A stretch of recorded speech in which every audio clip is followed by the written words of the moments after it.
Horror कहानियां। शब्द, तुझे भरोसा नहीं ना तो फिर जा अपने कमरे में जाकर देख। तेरे पलंग के नीचे तुझे तेरी माँ की हड्डियां मिलेंगी।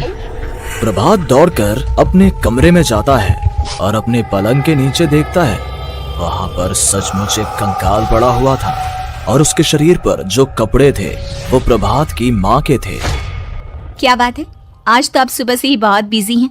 ऐसा क्या लिख रहे हैं? बस एक फैमिली की कहानी लिख रहा था। जैसे हमारी फैमिली है ना, तुम, माँ और मैं, लेकिन थोड़े अलग तरीके से, क्योंकि ये कहानी हॉरर है और इसमें जो आदमी है ना, मैंने उसकी बीवी को मार दिया है। मतलब कहानी में ऐसा लिखा है। और जानती हो, उसके बाद जो बीवी है ना, वो एक बुरी आत्मा बन जाती है।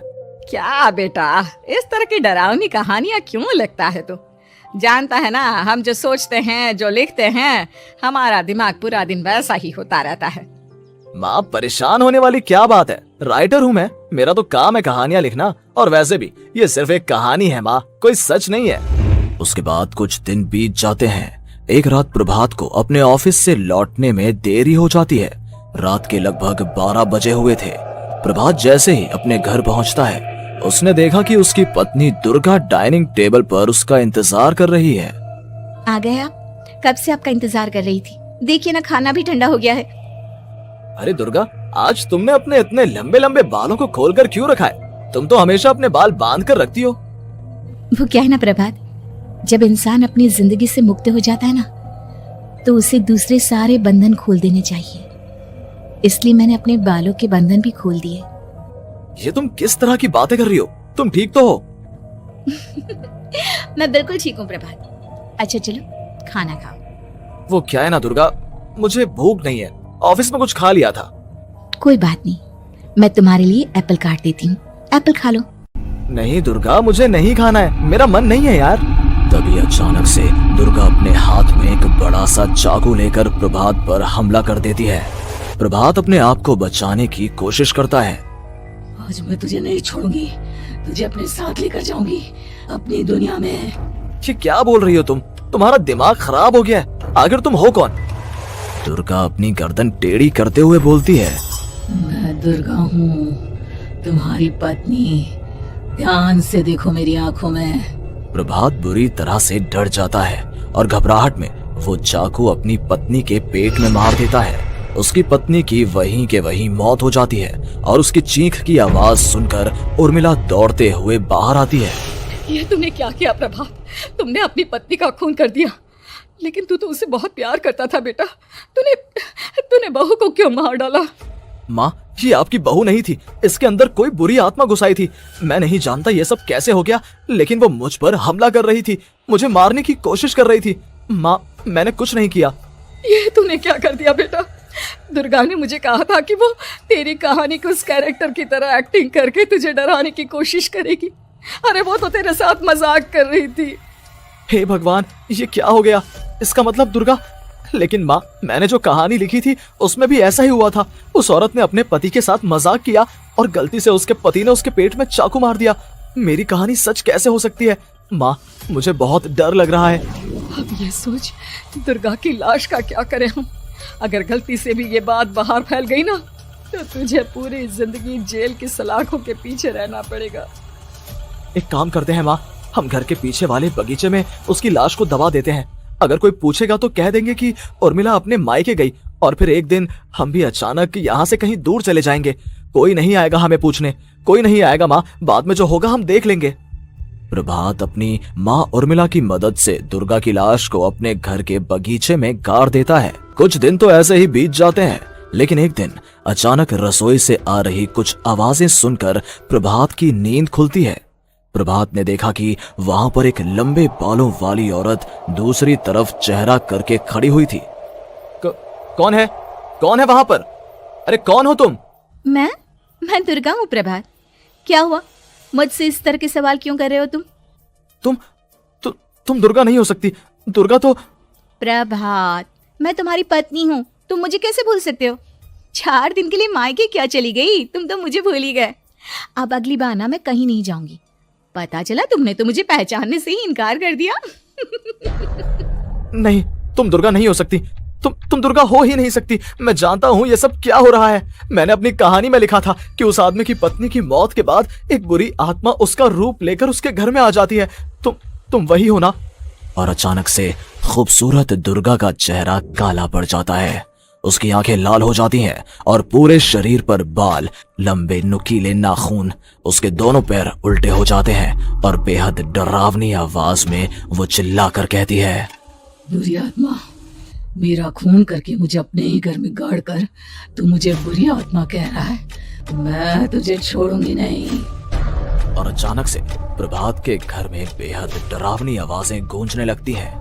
घर में चारों तरफ बहुत सारी बुरी आत्माएं नजर आने लगती हैं। प्रभात घबरा कर अपनी माँ को आवाज देता है, माँ कहाँ है आप? जल्दी आइए माँ, देखिए ना ये सब क्या हो रहा है। प्रभात ने देखा कि अचानक से उसकी माँ कमरे से दौड़ कर आती है। क्या हुआ प्रभात? और ये लोग कौन है? इन सब की गर्दन टेढ़ी क्यों है? इनके बाल खुले हुए। प्रभात, ये सब लोग तो मुझे मरे हुए नजर आ रहे हैं। हाँ माँ, ये सब लोग मरे हुए ही हैं और ये ठीक वैसा ही हो रहा है जैसा मेरी कहानी में हुआ था।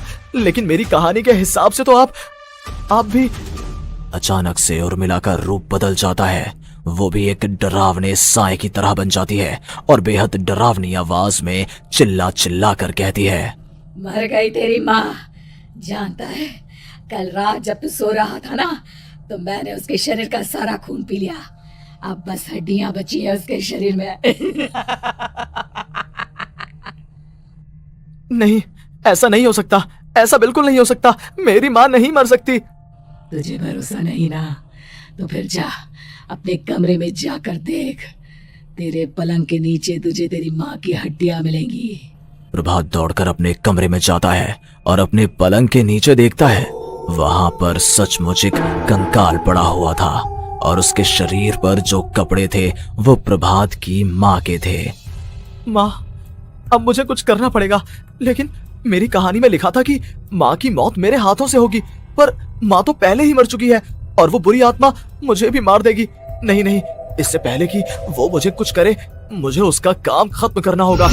प्रभात अपने हाथ में बड़ा सा चाकू लेकर उस बुरी आत्मा पर हमला कर देता है जिसने प्रभात की माँ का रूप लिया हुआ था। और अगले ही पल वो नीचे गिर जाती है और उसके शरीर से खून बहने लगता है। ऐसा नहीं हो सकता, एक बुरी आत्मा के शरीर में तो खून होता ही नहीं है। तो क्या सच में मैंने अपनी माँ को मार दिया?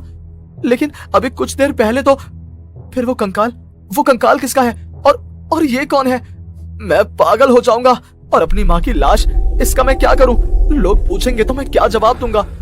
तभी वहां पर दुर्गा का रूप लेकर जो आत्मा थी उसने प्रभात से कहा, गाड़ दे अपनी माँ को ले जाकर उसी जगह जहाँ तूने मेरा खून करके मुझे गाड़ दिया था। चला जा। घबराया हुआ प्रभात पागलों की तरह अपनी माँ की लाश को लेकर बगीचे में गाड़ देता है। प्रभात की हालत पागलों जैसी हो जाती है।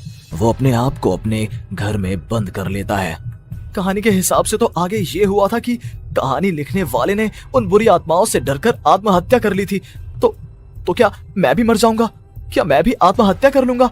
एक काम करता हूँ, मैं अपनी कहानी का अंत बदल देता हूँ। हाँ, ये मैंने पहले क्यों नहीं सोचा। मैं लिख दूंगा कि कहानी को लिखने वाला आत्महत्या नहीं करता, बल्कि कहीं दूर जाकर नए सिरे से अपनी जिंदगी शुरू करता है। यही सोचकर प्रभात ने अपनी लिखी हुई कहानी को बाहर निकाला और उसे पढ़ना शुरू किया।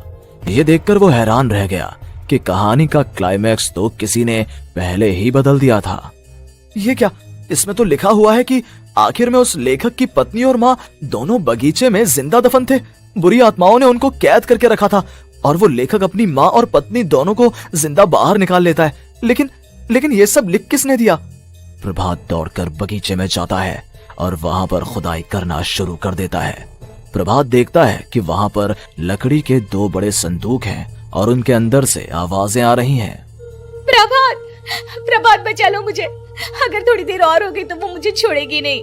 बेटा देखो, मैं इस बक्से के अंदर बंद हूँ, प्लीज मुझे बाहर निकालो। वो बुरी आत्मा किसी भी वक्त मुझे मार डालेगी। प्रभात वो दोनों बक्से बाहर निकालता है और अपनी पत्नी और माँ दोनों को आजाद करवा लेता है। लेकिन तभी वहां पर अचानक से एक बेहद डरावनी और खौफनाक दिखने वाली औरत आ जाती है। मुझे क्या लगा था इतनी आसानी से अपनी पत्नी और माँ को बचा लेगा?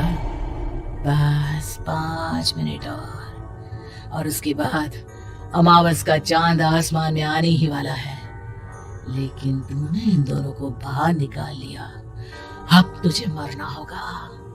नहीं, मैं जानता हूँ मैं नहीं मरूंगा, और अब आगे क्या करना है ये भी मुझे पता है। प्रभात, ये बहुत खतरनाक है, हमें मार डालेगी प्रभात, चलो यहाँ से।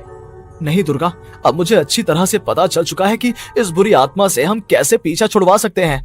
और इतना कहकर प्रभात अपने हाथ में पकड़ी हुई सिंदूर की थैली उस बुरी आत्मा के ऊपर उछाल देता है। कुछ ही देर में वो जमीन पर गिरकर राख में बदल जाती है। ये सब क्या हो रहा था बेटा? ये सब तुम्हारी लिखी हुई इस कहानी की वजह से हुआ है ना? नहीं माँ, पहले मुझे भी ऐसा ही लगा, लेकिन बाद में पता चला कि बरसों पहले हमारे इस बगीचे की जमीन के अंदर किसी को जिंदा गाड़ दिया गया था, और बस उसी औरत की आत्मा हमें परेशान कर रही थी। उसी ने मेरे शब्दों में जान डालकर उस कहानी को जिंदा कर दिया था। मुझे माफ कर दो प्रभात, मैंने आपकी कहानी के साथ छेड़छाड़ की थी और उसे बदल दिया था। माफी मांगने की जरूरत नहीं है दुर्गा, तुम्हारे उस बदलाव की वजह से ही आज हम सब जिंदा हैं, क्योंकि आखिर में कहानी में वो हुआ जो तुमने लिखा था।